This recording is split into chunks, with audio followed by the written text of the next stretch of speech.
Well, hey there, I'm Pastor Cody, And I'm Pastor Matt. and we are here on this Faithful Thursday to converse with you Yes. about this guy's messages. So Let's do it. Let's go ahead and jump in here.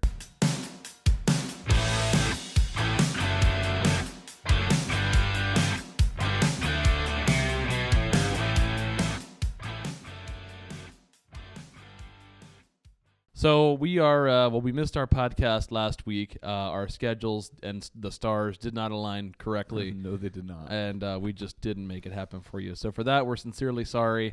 There may or may not be one behind the paywall if you click that contribute button and that link in the description, wherever you're listening to these podcasts. If you're listening to this on Spotify, we want you to know that for the first time, you can watch these podcasts in video form on Spotify. It's exciting. I don't know that it doesn't do that automatically. So if you're listening to me say this right now, you've probably experienced it already, which is great.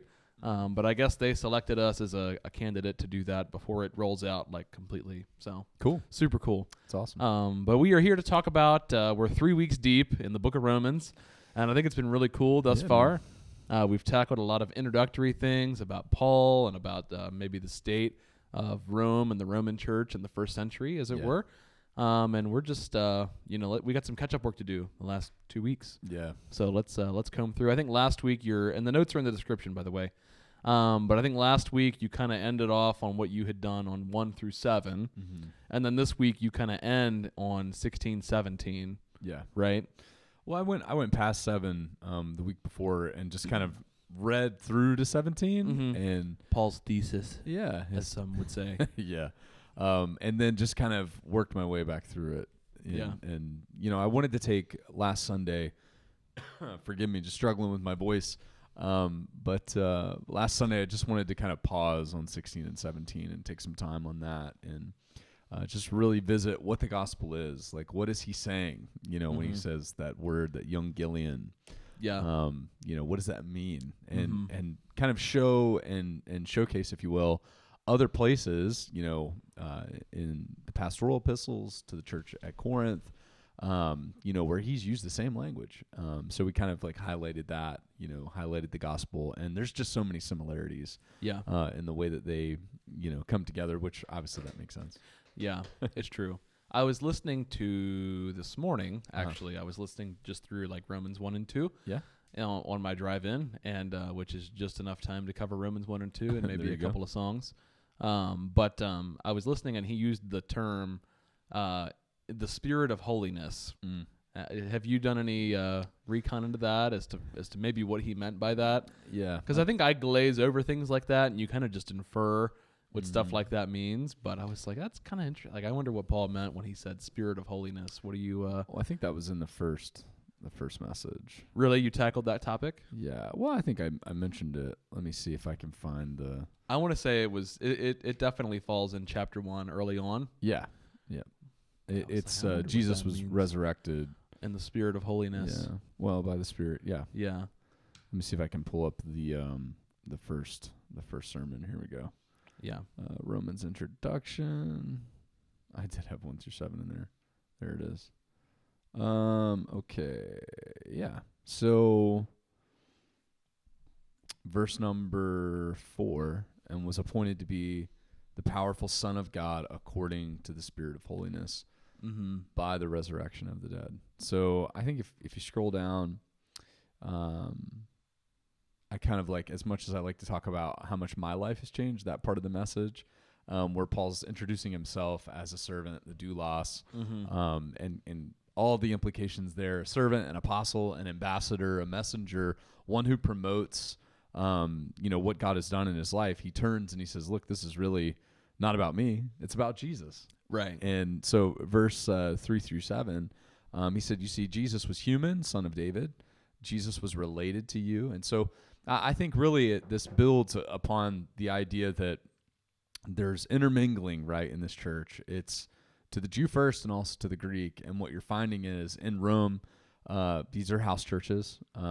Predominantly 5 is kind of the general, what's accepted, and what's a couple of house churches in Rome. Yeah. And so small gatherings, and, it's how are they getting along? How are they intermingling with this truth. And clearly there's life change happening, right? Mm-hmm. So Paul says, look, it's come to me, the changes. It's come to me, the fact that your faith is great and people are being radically changed. And that's honestly like a big proof for me, is what the Lord does in my own life. And I think as I reach out and pray for and try to help other people with their faith, I use a lot of personal experience, and that's what we're seeing is they were having really two different personal experiences. Yeah. And so Paul's trying to bridge the gap from a Jewish experience, largely in part to how and what they do, to, man, these Gentiles are they are being radically changed, not really by what they're doing, but what the Spirit of God is doing. And so it's a shift. It is. But what I'm seeing here, and this is the point that I'm going to try to make even next week, going into the end of chapter 1, which is a difficult passage, just in general. But what we're seeing is a contrast when he says Jesus, the Son of David, but then also Jesus. If we read that portion, let me back up. I'm just scrolling on my phone here, but it says, concerning his son, Jesus Christ our Lord, who was the descendant of David, right? One portion, according to the flesh, and was appointed to be the powerful Son of God, according to the Spirit of holiness, by the resurrection of the dead. Through him we have received grace and apostleship. And watch this, right? To bring about obedience of faith for the sake of his name among all the Gentiles. He's like, just so we're clear. Yeah. Gentiles. So he says, Son of David, right? And he's appealing to the Jewish community, saying, all of you that have been through a rough time, are going through a hard time. We've talked about it in this week's message. This was two weeks ago, but they were expelled. I think it's Emperor Claudius. He expelled the Jews probably 10 years prior to this. And so they had made their way back in. They were assimilating back into the society. These houses were down the mountain. They were in places where the common folk lived. And so you had Gentiles that were, some of them of affluence, coming into houses where the Jews were not typically affluent in this specific time period, in this specific place. They're coming back from essentially another exile. And what they have is a chip on their shoulder. They're saying, look, what we have is the law. What we have is our heritage. What we have is our family name. And Paul said, absolutely, he is Jesus, Son of David. But he's also, in the Spirit of holiness, Jesus, the Son of God. And in that Spirit of holiness, he is transforming lives. The same power that rose Jesus from the dead is resurrecting and saving Gentiles. And so right out of the gate, and I think that's something that I have ignored in the past. I've ignored that tension of, and what he's going to label it as we continue our study, the weak versus the strong. That's going to be a theme that's labeling different people. And for, our podcast listeners, you'll hear it right now, that the weak, I believe, are the Jewish brothers and the strong are the Gentiles. And so how they assimilate and how they function in that setting of worship is just at the core of what Paul is trying to say. And so the Spirit of holiness, I believe, is just creating that comparison that Paul is using of the Jews, the son of David, that Jesus is a human in the flesh, but he's also the Spirit of holiness, the Son of God. And so not only, yes, is it the cliche, the power of the Spirit of God is what came upon him and rose Jesus from the dead, and the Spirit of God is the agent that brings about the movement and the motion. But I think what he's also doing there is just creating this paradigm in a literary structure and in that balance. And then that tension is going to get even greater as we continue down. Yeah, that makes sense. I heard it this morning and I was like, that's a really interesting choice of words from Paul, the Spirit of holiness. Like it's kind of a random, use Spirit of God, Spirit of, fill in the blank, or just the Spirit, but I was like, that's an interesting choice of words. But when you put it in that context, it makes more sense. Yeah. And I think that what you're saying, it really kind of brings, I think you could encompass all of Paul's writings and why he's writing to these churches under the blanket. I mean, of course, there's other things that he tackles under that umbrella, but like he's very concerned about unity in the church. That's it. And Jesus wants unity in his church. And right out of the gate for Paul, he's addressing that in this letter. Yeah. And for us to see that for what it is, I think we disconnect from that. And in this, and I know it probably happens differently in different denominations, but we We're riffing on fundies again. Here we go. No, I don't want to go there. I do want to go there, but I'm not going to go there. I think for me, it's about people cherry picking messages out of that, right? Oh, the spirit of holiness. Well, you should be holy.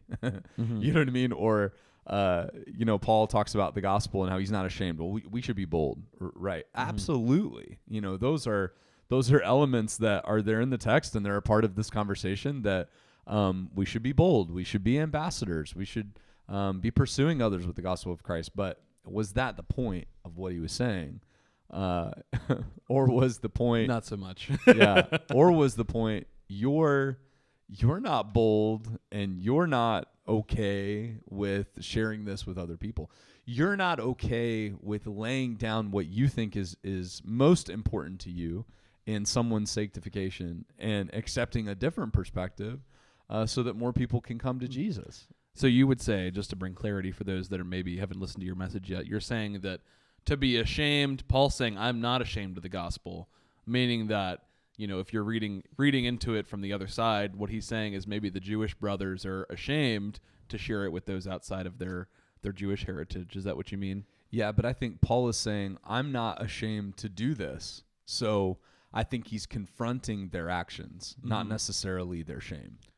I think that shame is present in this moment because Paul is having to bring that to light and say, this is unacceptable, that you're upset of the intermingling, that you're upset that they're not keeping the law, that you're upset that they don't have the perspective that you have. They haven't had your, that they haven't walked in your shoes. They weren't exiled. They're doing well financially because they're not threatened, or they're not being threatened by the emperor. So it's really just for me, and we'll get into it more in this week's message, but for me, it's about the gospel transcending people in different walks of life and us being able to get along, us being able to walk through those things together for the sake of the gospel, for the sake of unity in the church, and letting the Lord use those things and redeem them.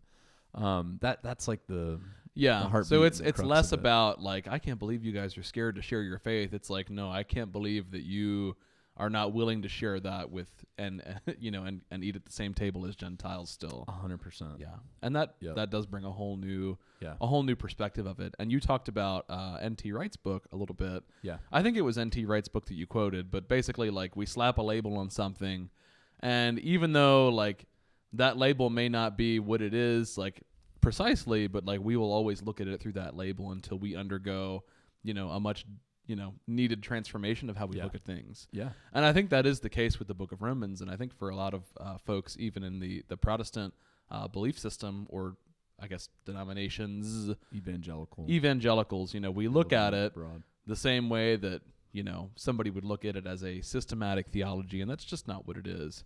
And you don't notice things like that because you're looking for theological messaging. You're not looking at these like, it's a social issue at the time. Yeah. And Scott McKnight brings that out, and he's just like, I need to read that book. This has become a paper for theologians rather than a letter to brothers and sisters. Right. And that's what, if I could have a goal in my sermon series, it's to bring unity in our church and in our congregation. And we would be foolish to think that these tensions don't exist today. And I'll go as far as to say, like, And I think he's right in this, in saying that even to talk just about race would be limiting the scope, would be making a mistake. It's broader. It's much broader than just race. Race is absolutely a part of it. The gospel transcends skin color, it transcends ethnicity, and it's for everyone. And so that's a non-negotiable, for the Lord, and we could see that all along the way. The gospel abolishes slavery. It abolishes those things. It wrecks it at its core. But to just use that as, really the point that's being made here, I think would be missing the overall broader point in that application is, even if we have two brothers and sisters that are the same ethnicity but are just in two different places in their walks, how they treat each other and how they work through their differences is important for the church and for the promulgation of the gospel itself. And so I think we cut ourselves off at the knees when we don't allow ourselves to engage with others, and then when we over-engage in other areas.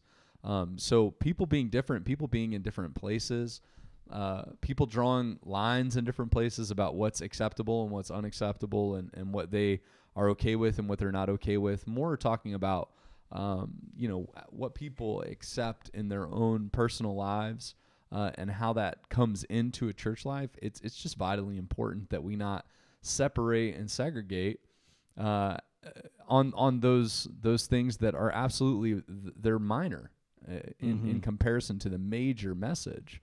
And so especially, you can continue from race and say the Gentiles were more affluent. They weren't being taxed as heavily. They weren't experiencing the marginalization, right? And so how do people that are in that position of life relate to those that are just absolutely being oppressed? Yeah. That are in just horrible situations, that, those people that it's like they just can't, get their head above water, or the job never works out, or, you know what I mean? Like, that's a part of church. It's a part of church life. And how we assimilate is really to the effectiveness or defect of the gospel. And so it's a holistic nature of us coming together in our separate paths and plans and walks, and allowing them to be joined. The roots of the gospel, the roots of those trees that are planted come out into branches. And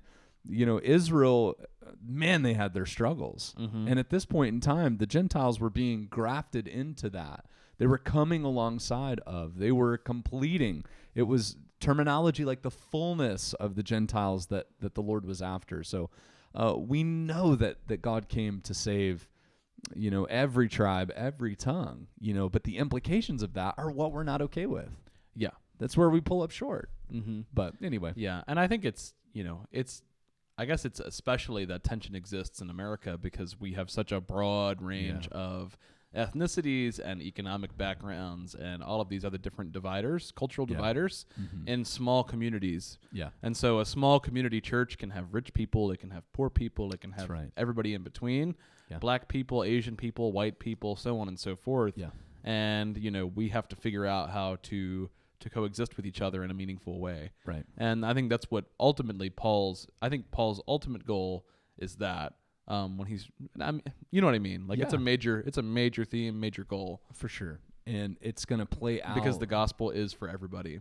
Yeah. And it's going to play out in specifics, right? Because of your background, this is what you come to the table with. Because of your background, this is the light or the angle or the perspective that you're shedding on this message. And, how those two come together, and sometimes they don't. They collide. And then how we work through those things with the really the specifics of our salvation, our deliverance, our the soteriological perspective, right? To use a theological term, like how we perceive salvation and the mechanics of it can either work to bring us together or it can work to divide us. And so all of that is going to be important as we walk through. And so we're going to see some extremes next week. We're going to, next week when we dive into the passage, I kind of alluded to this a little bit, but the chapter break for the end of 1 going into 2, I don't think it's helpful. And looking at it as a whole, what we'll kind of like deal with is seeing how the extreme end of the Gentiles, the extreme end of the Jews, both of them are bad. And so we have a tendency in the evangelical world, some will focus on the extreme end of immorality, right? But when put in comparison with the extreme end of the Pharisees, we'll take one over the other. And that's just as bad. Yeah. And so how this thing gets postured, you have to think, like, when you have that little catch in your spirit or that little thing where you're like, I don't really like that. I don't really like how they said that. I don't like how they're doing that, right? There's an end to that feeling. There's an end to that perspective. And so Paul is saying, don't go to the end. Don't go to the extreme. See that and let's mend it now. Let's break down those barriers and figure this thing out, because that's what Jesus wanted us to do. Right. We're having this conversation right now because that's what Jesus wants us to do. Jesus wants us to work through these things. He wants you to watch the conversation. Yeah. But anyway, this book has been so helpful for me thus far, and I'm looking forward to every chapter, every verse, and walking through it with you. Yeah, it's good stuff. Yeah, man. Real quick before we go, just to echo your three, you posed, let's see, not three, but three questions at the end of your message here. So, and I was outside, I had come upstairs for something, and I heard you say, "So what's the issue, dear?" And I was like, boy, that sounds Why like are you holding back from such a man. Yeah. Or no, yeah, I heard that part, and I was like, that sounds like Frozen. I have no voice to do the accent.